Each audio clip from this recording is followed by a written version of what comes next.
My boyfriend smiled while TSA searched my empty bin. Then he leaned in and whispered, "Now you can't leave me." He didn't lose my passport. He buried it. He thought trapping me at the airport would keep me. He forgot I know how to build a case.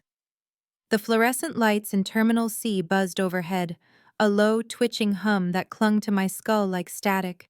Somewhere behind me, a toddler wailed. A TSA agent barked out boarding zones like scripture. I was already barefoot, clutching my laptop to my chest, waiting for my carry-on to slide out of the X-ray tunnel. The bin in front of me, where I'd placed my passport? Empty. I blinked, looked again.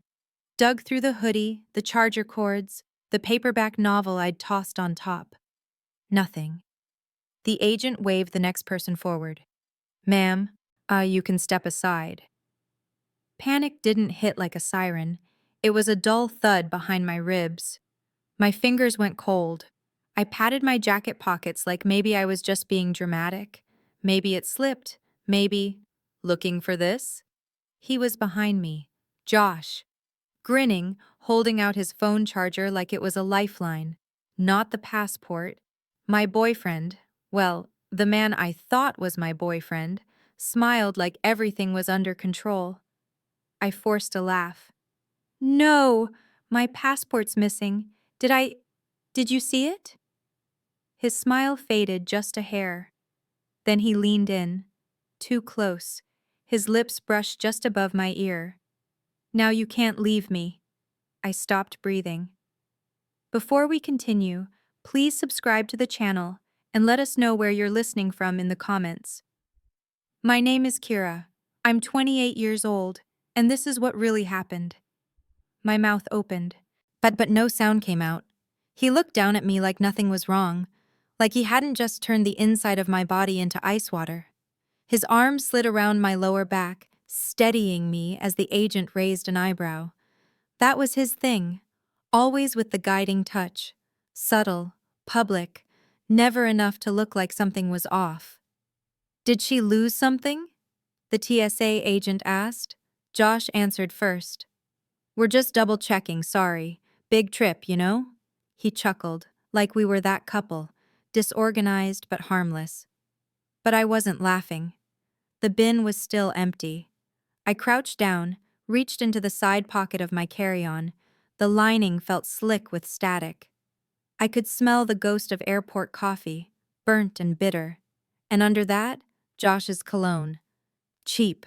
The kind that clung even after he left the room. "Worsey, step to the side," the agent said. "We'll get a supervisor."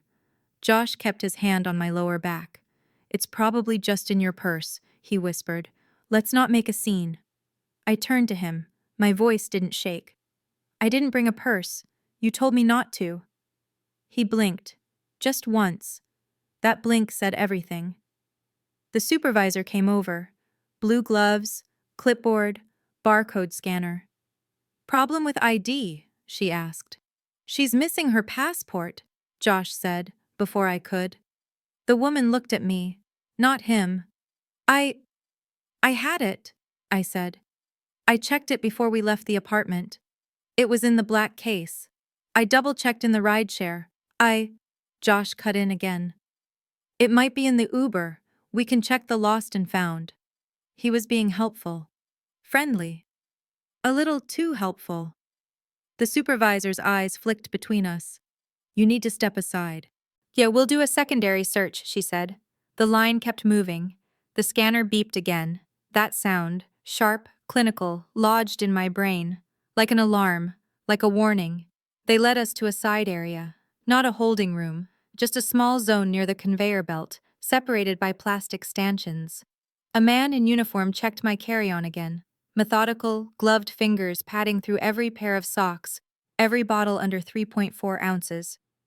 Josh stood too close. His hand hovered near mine. "I'm sure it's nothing," he said softly. My palms were sweating. I pulled out my phone. "Need help?" he asked casually. "I just need to message someone." I typed fast. "Me to Emily. Passport missing. Stay on standby." I didn't know what standby meant. I just knew I needed someone else to know. They didn't find anything. Because there was nothing to find. Most I couldn't fly. That was the verdict. No ID, no boarding. The TSA supervisor gave me a printed slip with a hotline number. Told me to contact the airline, start a report. I nodded, numb. Josh clucked his tongue like this was all just a bummer. "We'll figure it out," he said, wrapping an arm around my shoulder. That touch, warm but too firm, made my throat clench. "We'll go home," he whispered. "You can't go anywhere without me." The rideshare back was silent. I stared out the window at planes lifting off, their engines roaring over the asphalt like freedom itself. He didn't speak until we hit the I-95 ramp. "You always rush things," he said. "Maybe this is a sign." I didn't answer. He reached over, rested a hand on my thigh. "You're mine, Kira." I flinched. He smiled again, like I should be grateful. I didn't cry. And I didn't scream, or throw blame around, or beg the TSA agents to believe me. That's what he expected. That's what someone like Josh counts on, emotion as evidence against you. So I kept my voice steady. "I'm not sure how it happened," I told the supervisor. "I need to contact the airline, maybe report it." She nodded, businesslike. "That's the right first step. If you'd like, we can walk you through that process." Josh chimed in. "We'll figure it out at home. She's overwhelmed. Long morning." He smiled too much. The agent's eyes flicked to him. She didn't smile back. We moved toward the recomposure bench, just past the checkpoint, near the vending machines and a defunct payphone. The air was thick with old floor wax and the sharp tang of disinfectant. I could still hear the beep, beep, beep of the conveyor scanner behind me. Yes, Josh hovered. He took my carry-on again. Didn't ask, just grabbed the handle. "It's probably in the car," he said. I said nothing, just pulled out my phone and hit copy on the message I'd sent Emily. Then I opened the Notes app, titled "A Blank Page Incident Log, 4:47 a.m., Terminal C." And I started writing. Left apartment, 3:45 a.m. Passport checked, 3:50 a.m., photo evidence taken. Uber ride, 4 a.m., receipt on email. TS, A line, 4:40 a.m., missing item discovered, 4:47 a.m.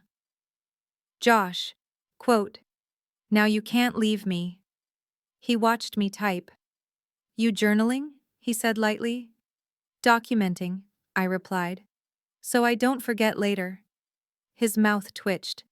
"You're so dramatic sometimes." We headed toward the exit. The automatic doors parted with a hiss. Outside, the air was thick and humid, Florida in late summer. The scent of jet fuel mixed with gasoline and something synthetic, Josh's cologne again, lingering like a stain on my skin.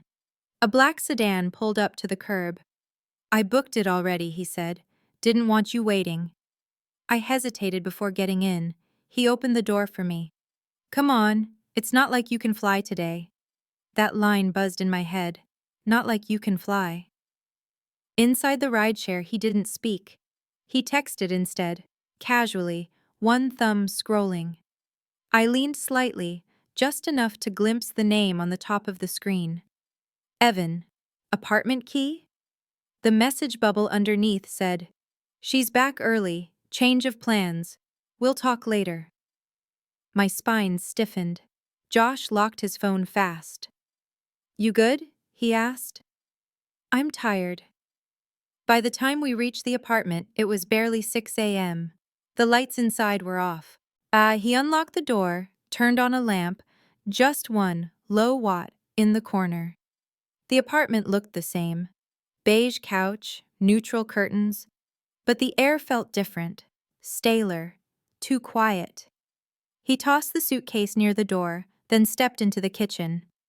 "You want coffee?" "No." I walked down the hallway, shoes still on, straight to our bedroom. The suitcase I had pre-packed for the trip was already there. Zipped, moved. I hadn't told him I was bringing that bag. I had left it under the bed.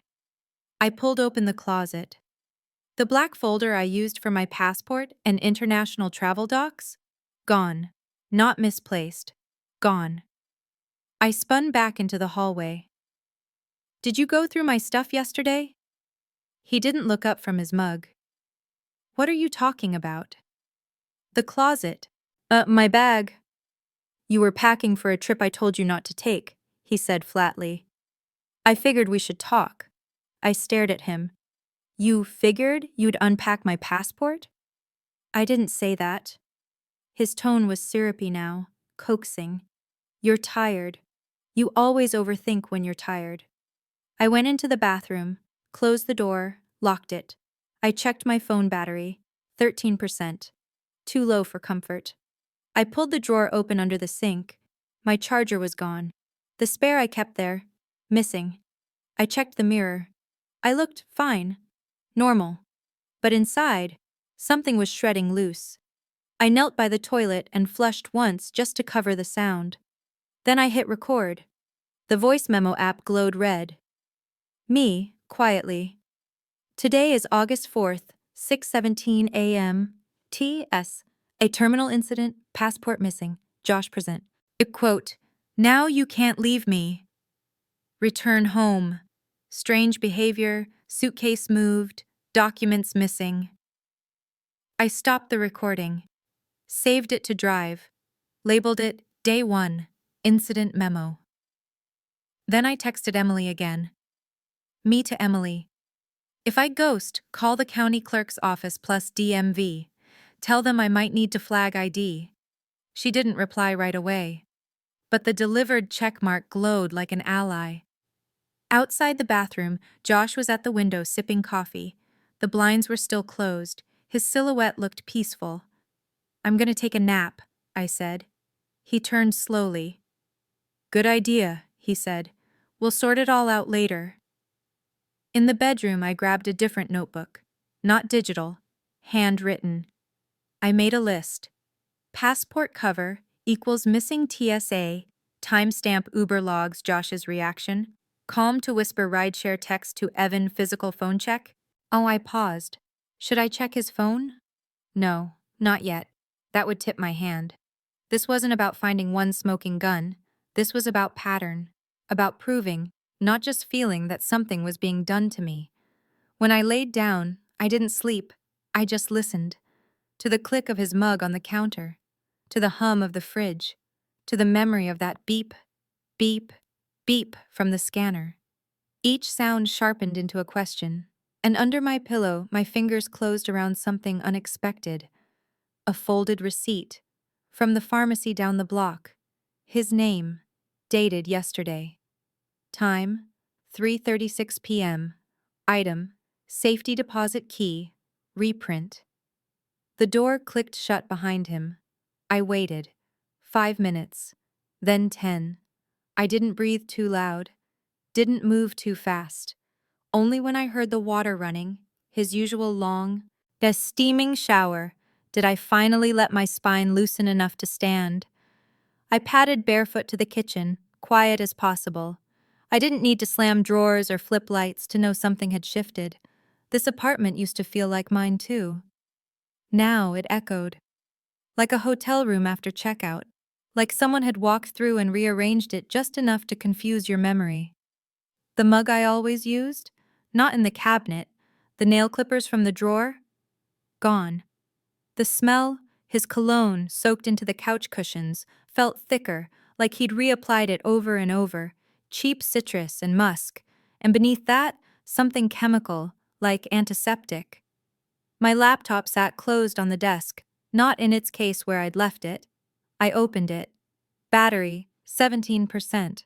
That was odd. I'd charged it fully 2 nights ago before I packed. I always did. And I opened the browser. Search history. Cleared. I hadn't cleared it. No tabs open, no cookies. That had never happened. I turned on the camera. The green light flicked on, then off, then back on. I shut the laptop. My stomach curled in on itself. Josh was singing in the shower, loudly. It felt like a warning. I grabbed the black spiral notebook I kept in my closet, bottom shelf under a shoebox. Or at least had kept. The notebook was gone. The shoebox was moved. I stared at the small, discolored square on the carpet where the box used to sit perfectly, like a shadow remained even when the object had vanished.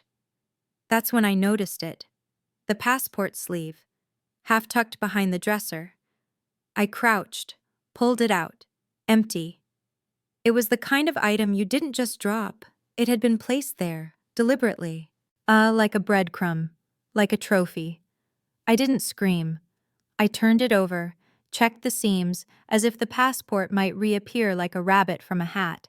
But it wasn't there, and I knew, deep in the hollow space under my ribcage, that it had never been lost. He took it.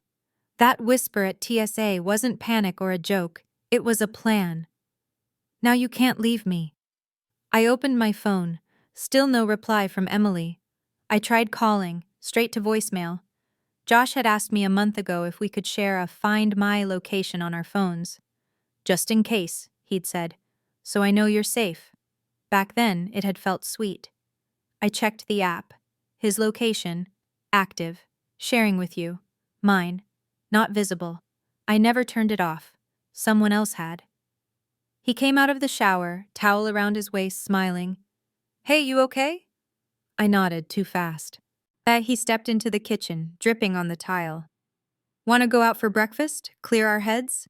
I held up my phone. Battery's low. Mind if I use your charger? He tilted his head. Which one? USB-C, the black one. He shrugged. Might be in the bedroom. While he dug around, I grabbed his keys from the counter, slipped them into the pocket of my hoodie, tucked the empty passport sleeve into my waistband under the hoodie, just in case I needed it again.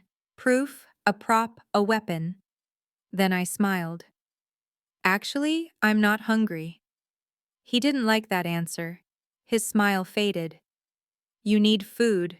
You're spiraling. I kept smiling. I'll DoorDash later. He stepped closer. Wet footprints marked the tile. You've been acting weird since TSA. My heart skipped. You mean when my passport disappeared? His eyes narrowed.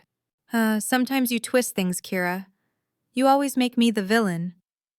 Only when you play the part. He stepped closer again. Too close. And that was when I did something tiny.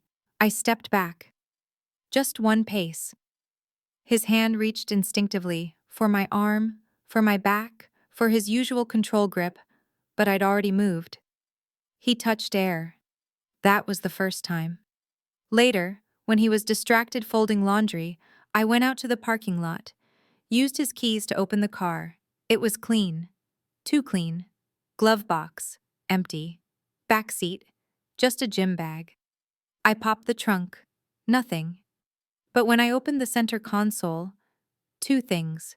A paper bag with a burner phone inside, still in its packaging. My spare key. The one I lost 3 months ago. I took photos of both, uploaded to Drive, left everything else untouched, shut the console. I'll lock the car. That night, I didn't sleep. I lay still under the covers, breathing slow. I kept the spare key he didn't know I'd taken. I clutched the empty passport sleeve like a prayer book. And in the dark, I made myself a promise. I wouldn't just survive this. I'd end it on my terms. By morning, I had a plan. Not a loud one, not a dramatic escape with sirens and slamming doors. Just a quiet, steady gathering of truth, one line at a time. Josh left the apartment early. Said something about picking up dry cleaning, but he didn't have anything at the cleaners. I knew that. Because I was the one who always dropped off his button-downs. He didn't even know the hours. The door clicked. His footsteps faded.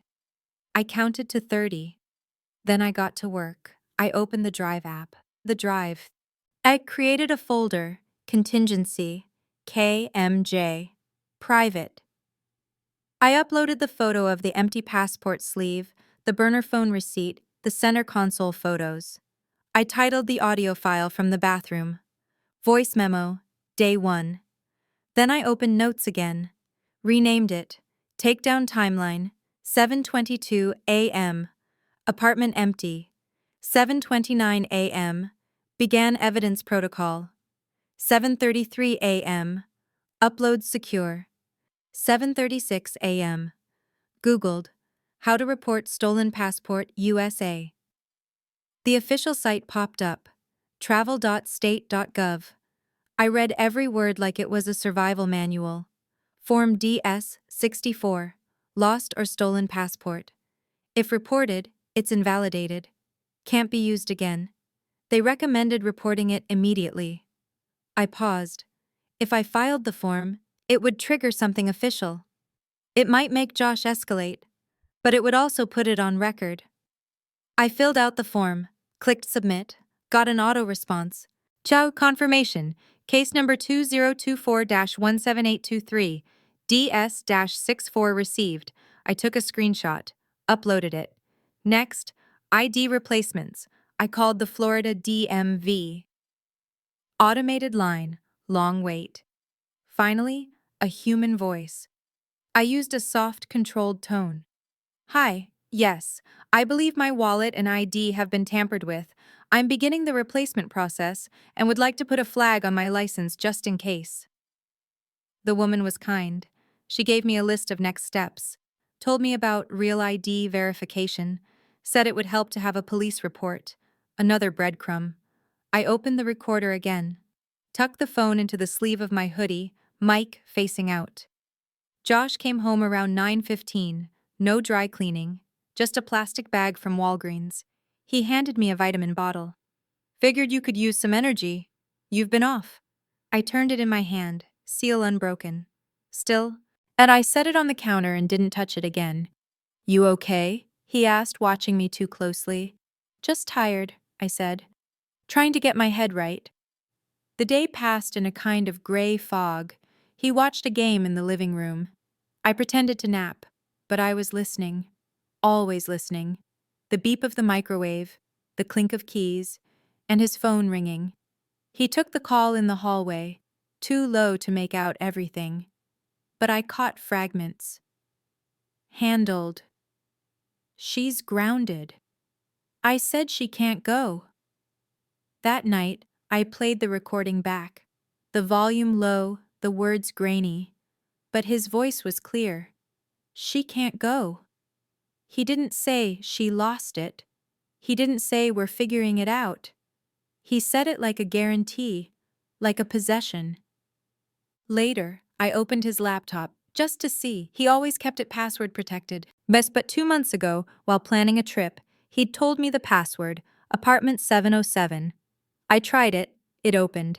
His desktop was clean, suspiciously so. I checked downloads. One file stood out. utility_bill_june.pdf. I opened it. But it wasn't our bill. It was my name, my account number, and the address? An old apartment I never lived in. The dates didn't match anything real. The PDF was forged. I took a screenshot, uploaded it. The picture was forming. He wasn't just controlling, he was strategic. He'd made it look like I lived somewhere else. Maybe for mail forwarding, maybe to intercept things, maybe worse. At midnight, I called a helpline. Didn't speak at first, just held the line, breathing. Then, I need help. Someone is erasing me slowly. The woman on the line didn't rush me, didn't question my words. Oh, she said, you're not overreacting. This is real. She gave me the name of a legal advocate, told me what to bring, what to document, what not to say. I thanked her, hung up, and started a new memo. Voice note, day 2, stolen ID, altered documents, audio proof of control language, possible forgery, DV risk, psychological, not physical, yet. I ended the recording, uploaded it, password locked the folder. Then I backed it up again to a hidden folder on a USB drive I wore like a necklace, just in case. The next morning, I made pancakes. I never made pancakes on weekdays. Josh noticed. He always noticed shifts in routine. You're in a better mood, he said, leaning against the counter. I've been thinking, I replied lightly. Maybe we overreacted. His eyes sharpened. We? About the passport, I added. What if it just turns up? He didn't hesitate. It won't. Too fast, too sure. He blinked after, like he realized what he'd done. I mean, if it does, great, but it won't. The alarm in my head, sharp, mechanical, like the TSA scanner, went off again. Beep, beep, beep. I flipped a pancake. Calm hands. What if it was stolen? I asked casually. By who? I don't know. Someone in line? He snorted softly. You're paranoid. Am I? He stepped closer, hand landing on my lower back again, guiding, grounding, containing. You belong here, he said quietly, not running off to some random job in Seattle. There it was, the job, the one he said he supported, the one he said was exciting. He never said he didn't want me to go. He just kept arranging accidents around it, missed interviews, dead car battery, had sudden fights before big days. Patterns don't scream, they whisper.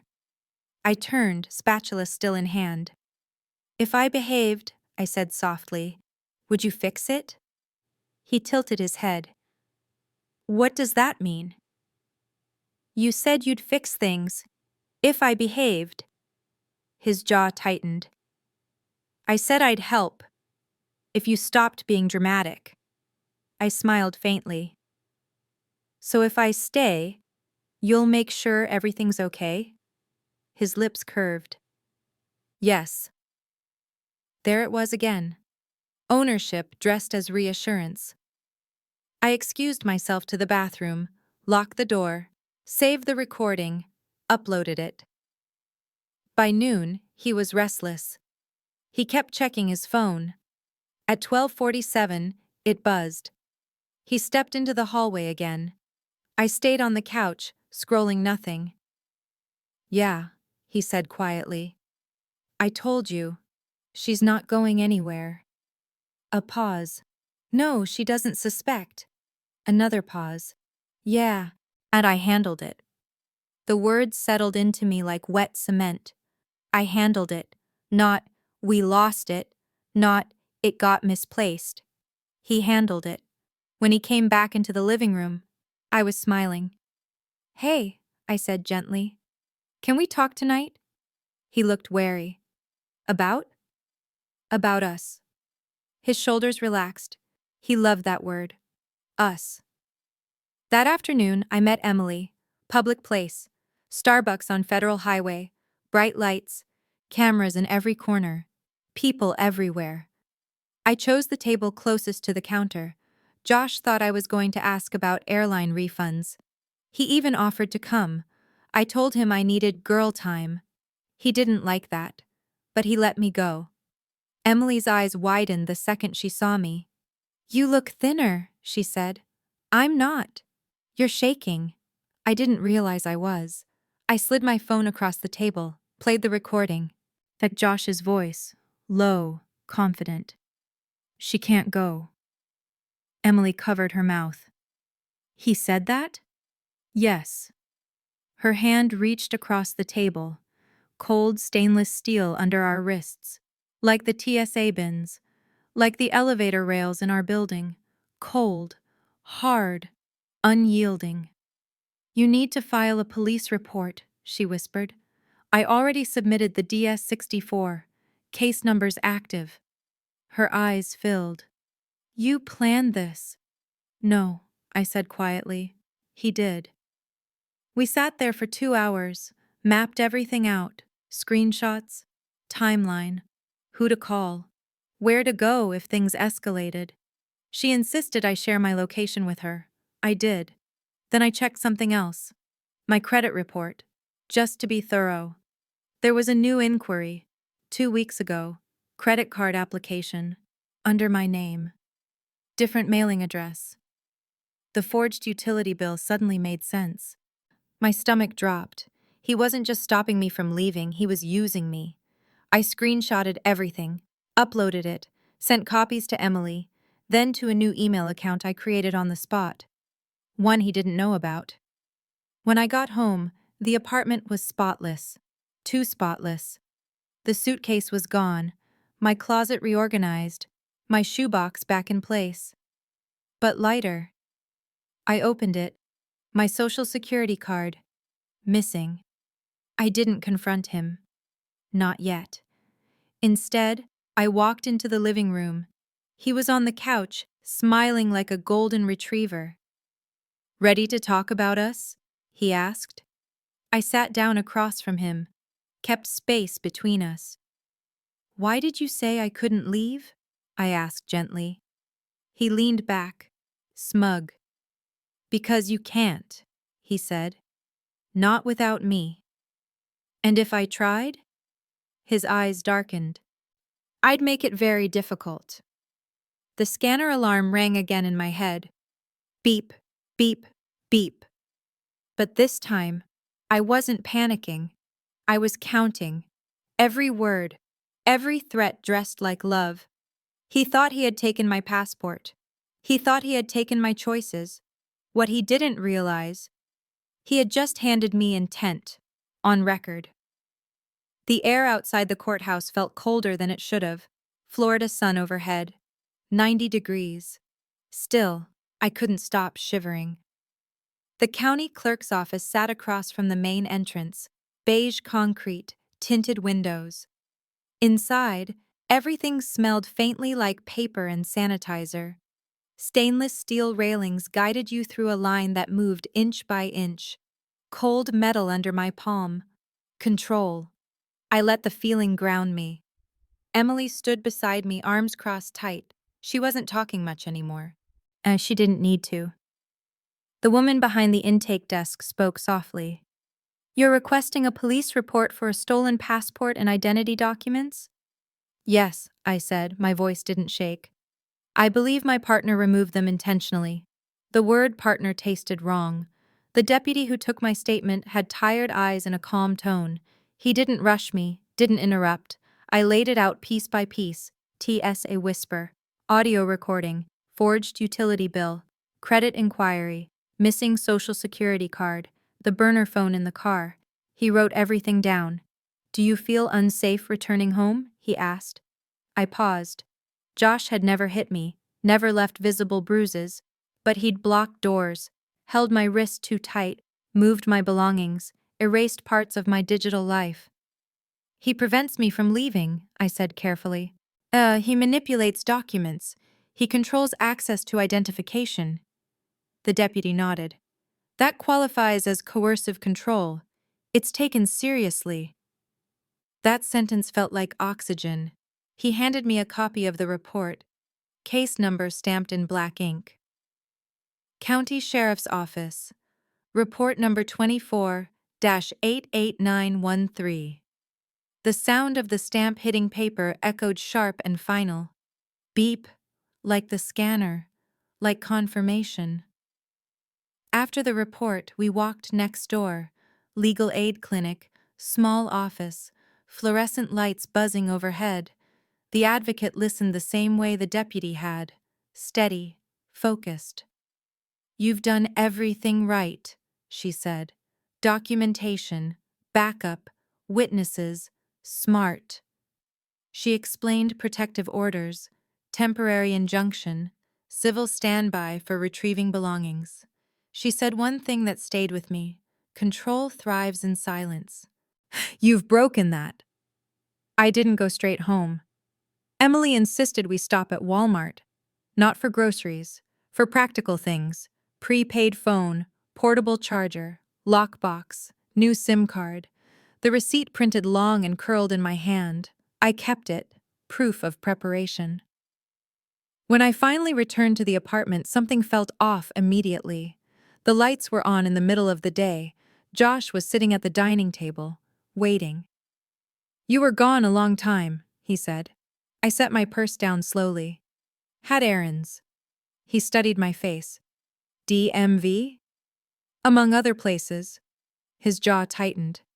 "You're overreacting," he said quietly. "Am I?" He stood, walked toward me, hand reaching instinctively for my lower back again. I stepped sideways before he could touch me. The smallest move, but intentional. He noticed. But you talked to someone, he said. Of course I did. You're making this bigger than it is. No, I said evenly. You did. His expression shifted, sweet to sharp. You're trying to ruin us. You already did. He moved closer, not touching, but blocking, his body between me and the hallway. Why would you go to the police? He asked. So he knew. That meant he'd checked something, or someone had tipped him off. Because my passport was stolen, I replied calmly. You lost it. No. He laughed once. Short, humorless. You can't prove anything. I reached into my bag, pulled out the report copy, laid it on the table between us. I don't need to prove it to you. His eyes scanned the header. County Sheriff, report number, official, real. The color drained from his face for half a second, then he smiled. Paper doesn't scare me. It should. He stepped back. Finally. Space opened between us. I walked down the hallway, closed the bedroom door, locked it. For the first time, I didn't feel trapped inside. I felt protected. That night, he was quiet. Too quiet. No singing in the shower, no humming, just silence. And then, a text. From an unknown number. Unknown. You're making a mistake. Another. Unknown. You don't understand how bad this can get. I screenshotted, forwarded to Emily, forwarded to the advocate, uploaded. Every move documented, every threat cataloged. At 11:37 p.m., he knocked on the bedroom door. Soft. Kira, he said through the wood. We need to talk. I didn't answer. He tried the handle. Locked. He rattled it once. Harder, then softer again. You're scaring me, he said quietly. And I almost laughed. Not because it was funny, because it was predictable. When control starts slipping, fear changes direction. I opened my phone, checked the shared location. His was still active. Mine was on now too. Shared with Emily, shared with legal aid. He didn't know that yet. Under the covers, I felt the new prepaid phone pressed against my thigh. Cold plastic, backup, power. He thought he had isolated me. He didn't realize I'd built a network. Police report, advocate, friend, cloud backups, credit monitoring, paper trail. Control doesn't collapse in one blow. It erodes under exposure. And I was just getting started. Josh stopped smiling. That was the first thing I noticed. No more jokes, no more soft chuckles and playful sarcasm. Instead, he moved through the apartment like a shadow, slow, deliberate, a watching. He cleaned the counters with obsessive precision. He folded laundry I'd already folded. He straightened the doormat 4 times in an hour. He was trying to reassert control, through order, through silence, through proximity. The first shift came when I left my phone on the coffee table. He picked it up like it was casual, unlocked it. He knew my code. He scrolled, too long, too carefully. Who's Miranda? He asked. A contact I'd added through the advocate. My cover, DMV rep. A new friend from the ID office, I said. She texts a lot. She's helpful. He didn't respond. He just placed the phone back down, screen side down. That night, he brought flowers, roses, my least favorite. I never told him that. He just never noticed. I'm sorry if I scared you, he said. I wasn't scared. His smile flickered. You were upset. I nodded. That was true. He held out the bouquet like a peace treaty. Let's start fresh. I took them. I'm not throwing them away, I said, but I'm also not pretending they fix anything. He made dinner, fettuccine with way too much cream. I took photos of the receipt, the packaging, the plate. Not for evidence, for memory, Because if he ever said, "You imagined that night," I'd have proof of how it happened, down to the extra parsley he sprinkled even though I'm allergic. The next morning he blocked the bathroom door. Not violently, not screaming, just there. I reached for the handle. He stepped into the frame. "I think we should talk." "I have to pee." He didn't move. I stared at him. "Move," I said calmly. He didn't. "Josh." Still. I took out my phone, unlocked it, opened the voice memo app. I didn't say a word, just let the red light blink. He noticed. He stepped back. I walked in, locked the door, hit stop, saved it. Titled it, "Door Block, 6:03 a.m." The next trap came subtle. He asked me to write a statement. To email TSA. "Say it was your fault," he said, "just so they stop asking questions." "They haven't asked anything," I said. "They might." He handed me a draft, already written. It said, "I mistakenly misplaced my passport due to personal stress. My boyfriend had no involvement. I do not suspect foul play. I am sorry for the disruption at the security checkpoint." I read it twice. Then I handed it back. "I'm not signing that." His eyes flared. "Why?" "Because it's not true." He raised his voice for the first time. "Yo, you're blowing this out of proportion." I didn't flinch. "I'm documenting it." He froze. "What?" "I record everything now." A beat of silence. Then he laughed. Low. Scary. "You think anyone's going to care about a couple of voice notes?" "No," I said. "But they'll care when your words line up with the pattern." He turned away, slapped the kitchen counter hard. The sound cracked through the room like thunder. Then silence. The next day, he tried sweetness again. He bought my favorite pastries from the bakery on 3rd, left them on the table with a note. "Let's not turn this into something ugly." That was the ugliness, the performance, the proof that he knew how to be good. He just chose not to. I didn't eat the pastry. I photographed it. Bag, receipt, handwriting, documented everything. That night, as I staged the repeat, same couch, same tone, I asked the same question. "Why did you say I couldn't leave?" He didn't hesitate. "Because you were spiraling."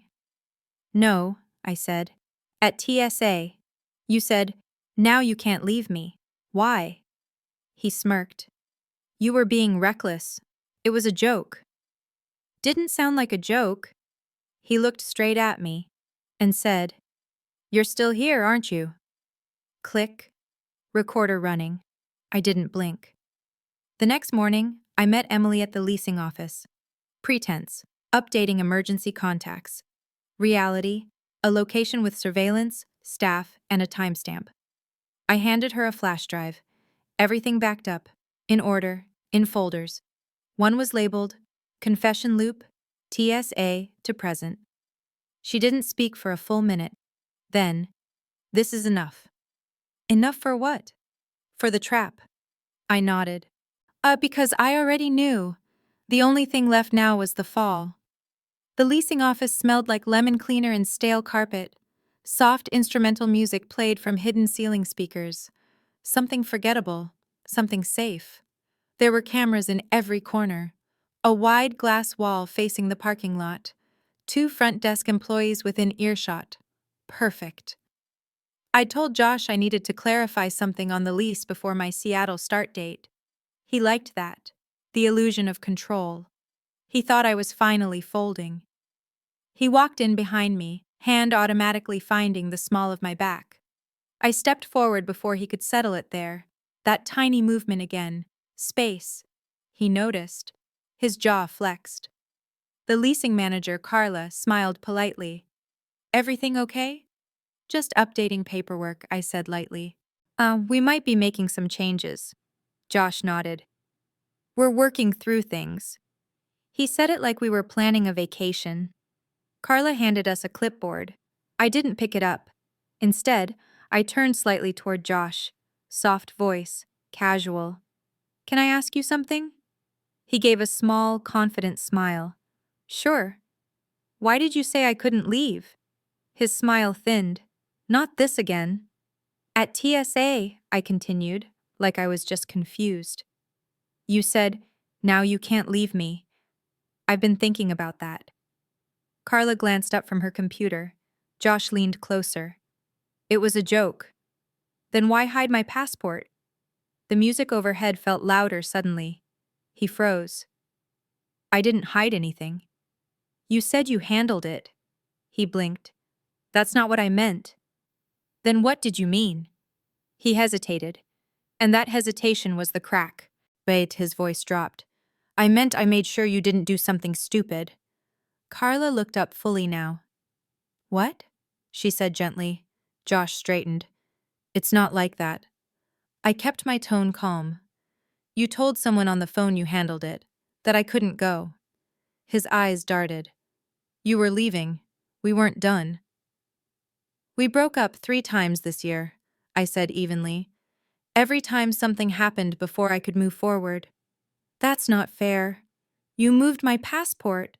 I moved it so we could talk. There it was. He'd said it. Clear, direct. No joke, no smirk, just confession. Carla's fingers stilled over the keyboard.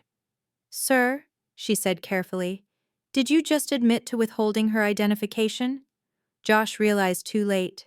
His face changed, color drained. He turned toward me fast. You recorded this?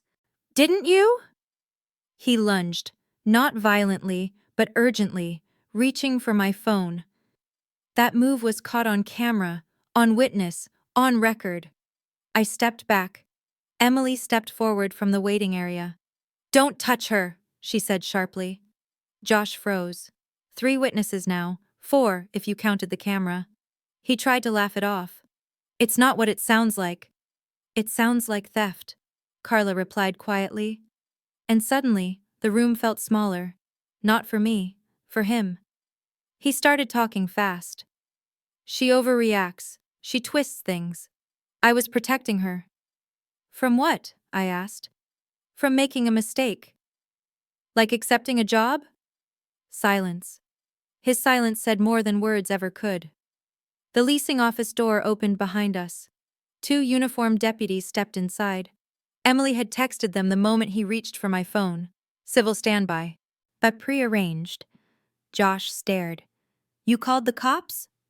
I didn't smile. I called protection. One deputy addressed him calmly.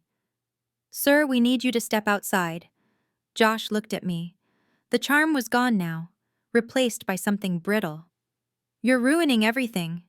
No, I said. I'm ending it.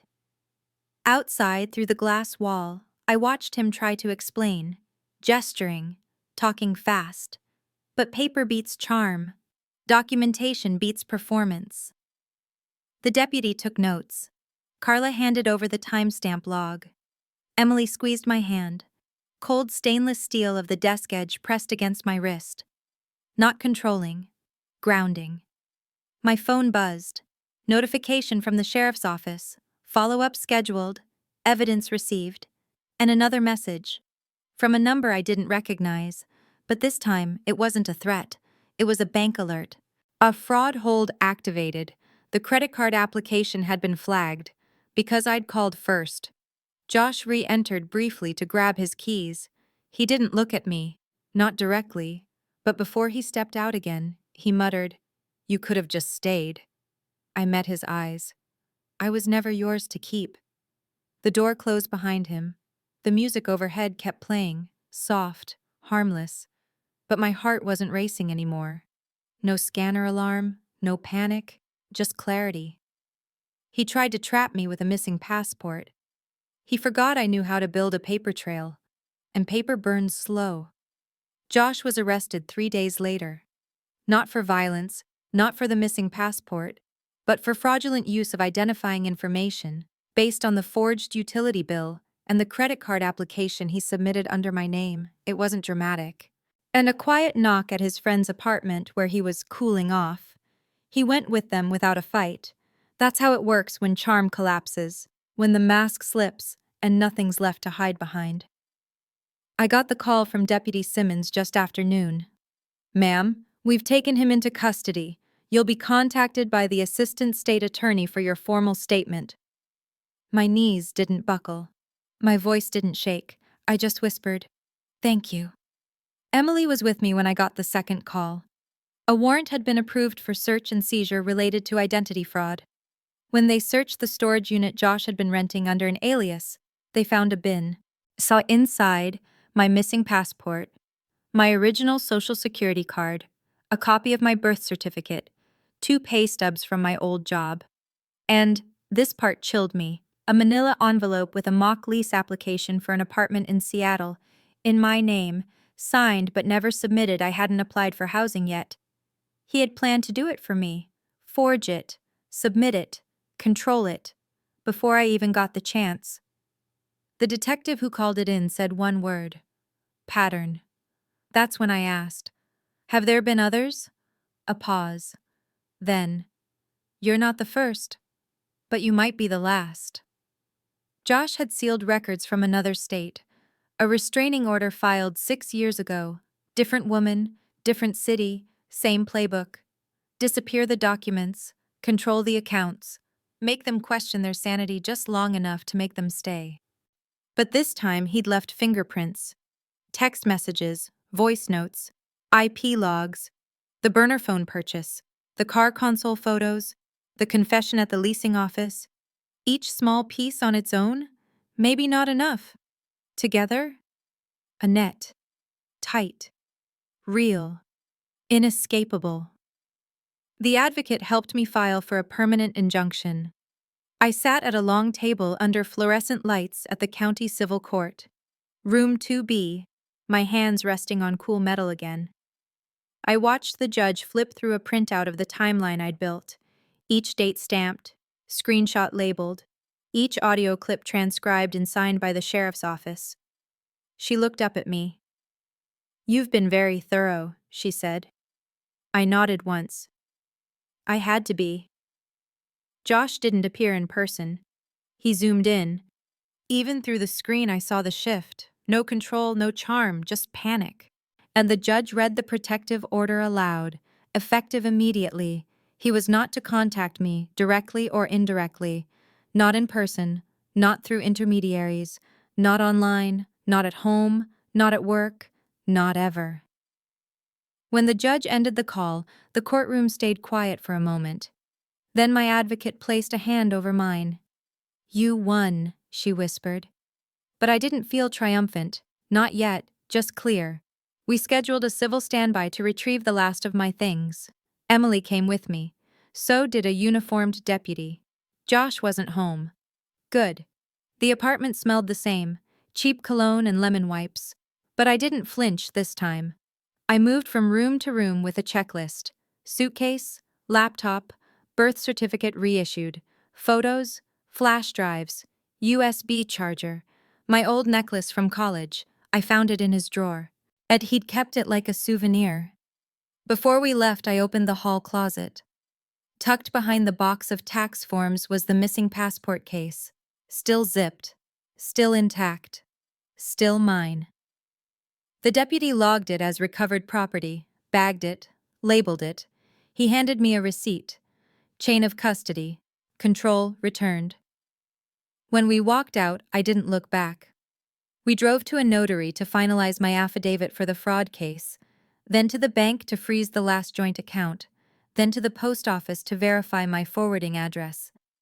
Each stop a knot untied, each signature a stitch closed. Weeks later, I got an email from the assistant state attorney.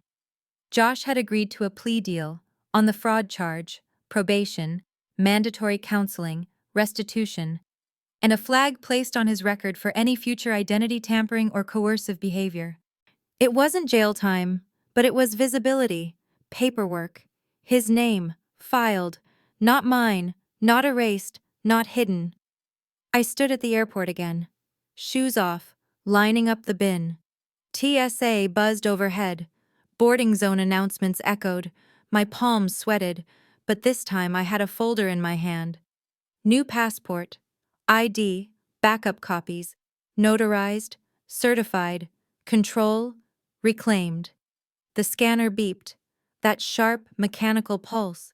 The one that used to feel like warning. This time, it felt like clearance. Beep. Welcome. The TSA bin felt colder than I remembered. But this time, I didn't freeze.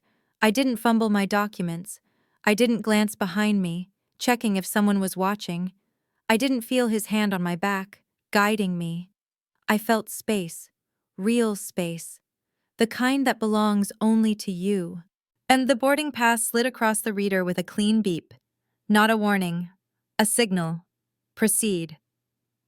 I walked toward gate 34 with a single carry-on and a folder tucked under my arm. Inside, a new passport, a notarized affidavit, copies of the police report, the protective order, and a page I'd titled, Control to Clarity, just bullet points, dates, moments of shift. Proof that I'd lived through something. Proof that I was no longer in it. The flight to Seattle wasn't for an interview. It was for me. Not to escape, to arrive. I stared out the window as the airport faded beneath us, the runway narrowing like a closing chapter. The clouds broke open, the light pouring in like forgiveness. Not for him, for myself.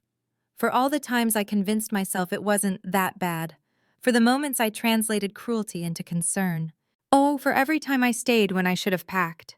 I met with the state attorney's team one final time, handed over a signed letter releasing my formal testimony if any future victim came forward. I wanted them to know they weren't alone, that the pattern had a name, and that I broke it. I got a message a month later from Carla, the leasing manager. She said someone else came in asking about Josh, not a new tenant. A woman, early 30s, nervous, looking for records. She gave Carla her name. Carla gave her my contact, with my permission. 2 days later, the woman emailed me. Thank you. I thought I was imagining it too. I replied, document everything, back it up, speak quietly, move smart, you're not crazy. She wrote back just 4 words. You helped me leave. There's no victory parade for surviving this. And no soundtrack. No Instagram quote that sums it all up. There's just space, and silence, and peace. I stood in my new apartment kitchen, bare floors, rental smell, light leaking through windows he never touched. I made coffee, not his kind, mine. I walked barefoot across the floor, no shadows at my back, no hand on my lower spine, no forced smile waiting at the door, just mine. He once said, now you can't leave me. But he was wrong. Because I did. With my name. With my proof. With my future. If this story struck a chord, hit like, subscribe, and tell me what you think in the comments.